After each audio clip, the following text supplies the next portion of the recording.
बिस्मिल्लाहिर्रहमानिर्रहीम। असल बात से मैं हूँ इकबाल जंजुआ।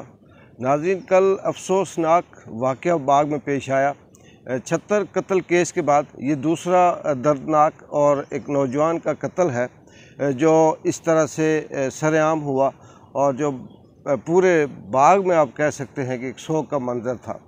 इसरार नामी शख्स जो बाग के जाने पहचाने सियासी समाजी शख्सियत जो उर्फ़ आम में पापा के नाम से जाने जाते हैं, उनका जो बेटा था वो बड़ी बेदर्दी से, जैसे कहा जाता है कि कत्ल किया गया। इसके पीछे क्या मुहर्रिकात थे, क्या वजह थी, ये अभी तक उस तरह से सामने नहीं आई।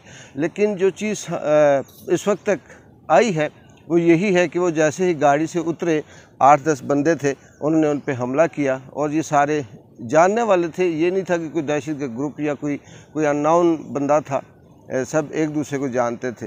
लेकिन इसके पीछे कहानी क्या थी ये तो वक्त के साथ सामने आएगी। यहाँ सिर्फ अफसोस से ये कहना पड़ता है कि बाग एक पुरअमन शहर है और यहाँ पे इस तरह की जो वारदातें होना ये मुकम्मल तौर पर कानून के ऊपर सवालिया निशान है। बाग में जो थाना कायम है इसके ऊपर सवालिया निशान है।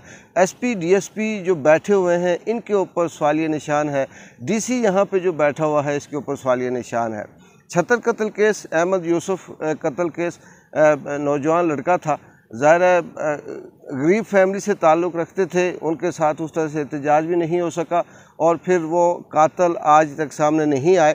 हम ख़ुद थाने में जाते रहे, पुलिस डेटें देती रही और आज होगा कल होगा कहती रही। बाद में पता चला कि वो जो यूसुफ था उसकी अपनी सारी ज़िंदगी की जामा पूंजी भी ख़त्म हो गई, लेकिन केस का कुछ पता नहीं चला कातलों का, जबकि वो भी सरेआम खुला ओपन कत्ल था। जब वहाँ पुलिस आई थी तो उसका कहना था कि ये विदिन और हम ये ट्रेस कर लेंगे। अब ये दूसरा इसी तरह से वारदात है। इसके अलावा मुतअद्दिद वारदातें शुमाली बाग में जो इससे पहले भी माजी में, बल्कि माजी करीब में आप कह सकते हैं कि होती रही हैं। हमारे राड़बान में 2-3 कत्ल हुए, इसी तरह से मुख्तलिफ़ एरियाज़ में, शर्की में, वस्ती में या बाकी जगहों पे कत्ल होते रहे हैं और वो आज तक उनकी किसी किस्म की कोई सज़ा सामने नहीं आई। हमारा जो कानूनी निज़ाम है उसके ऊपर ही बहुत बड़ा उर्फ़ आता है कि स्टे भी ले लेते हैं, ज़मानतें भी हो जाती हैं, केस भी चलता है और बस ठीक है, कोई पूछने वाला नहीं।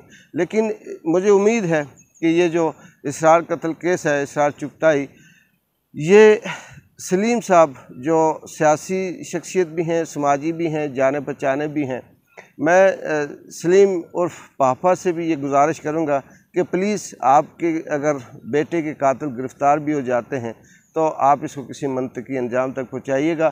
इसी तरह अगर सिलसिला चलता रहा तो ये लोग गरीब और कमज़ोर लोग कत्ल होते रहेंगे और इनका कोई इंसाफ देने वाला नहीं होगा। ये इसे क्या कहा जा सकता है कि पुलिस का कल्चर कैसा है, हमारे यहाँ किस तरह से मुफाद परस्ती की नौकरियां की जाती हैं या फिर सियासत की जाती है।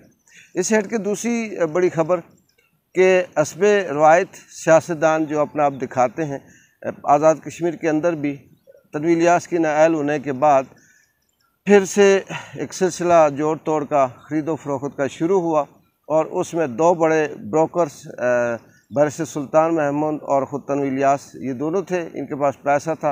अब देखना ये था कि किसकी बोली ज़्यादा लगती है। जरदारी साहब भी वहाँ से ब्रीफ केस वगैरह भेज चुके थे, लेकिन आखिर में ये पता चला कि चौधरी यासीन जो पीपल्स पार्टी से थे उनके दरमियान और बारिश सुल्तान जो बागी ग्रुप कहा जाता है पीटीआई का, इनके दरमियान मुज़ाकरात कामयाब हुए और इनका ये हुआ कि अभी जो पाकिस्तान तहरीक इंसाफ का बैरिस्टर ग्रुप है उनका बंदा यहाँ पे नॉमिनेट होगा वज़ीर आज़म के लिए।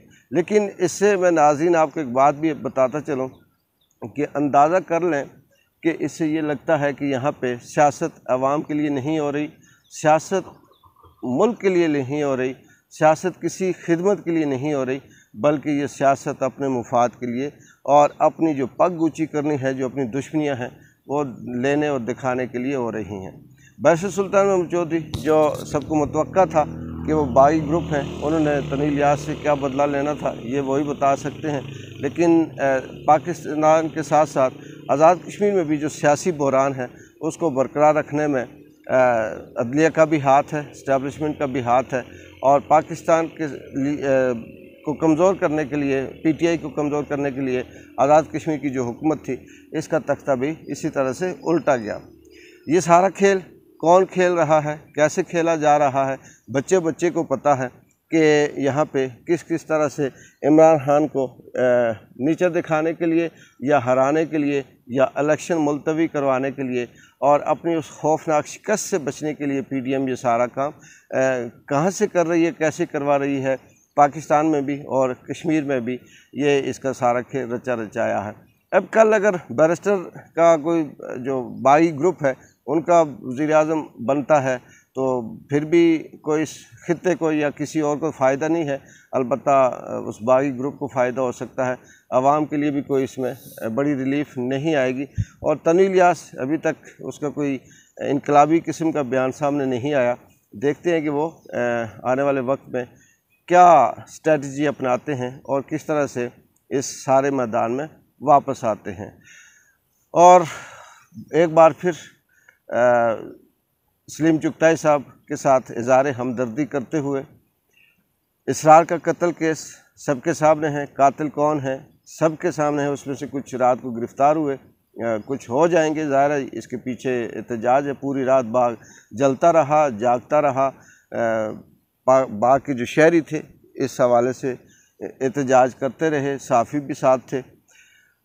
تو آنے والے وقت میں کیا اس کا رزلٹ نکلتا ہے یہ تو وقت بتائے گا، لیکن قانون اور جو پولیس ہے ہماری باغ کی، اس کے لیے پلیز کس سے درخواست کی جائے، کس سے کہا جائے، عوام سے ہی کہا جا سکتا ہے کہ ان کے لیے کچھ سوچیں کہ یہ کب تک پیسے لے کر، کب تک طاقتوروں کا ساتھ دے کر، کب تک بیوروکریسی کا ساتھ دے کر غریبوں کے قتل پہ آنکھیں بند کرتے رہیں گے۔ اقبال جنجو کو اجازت دے، اللہ حافظ۔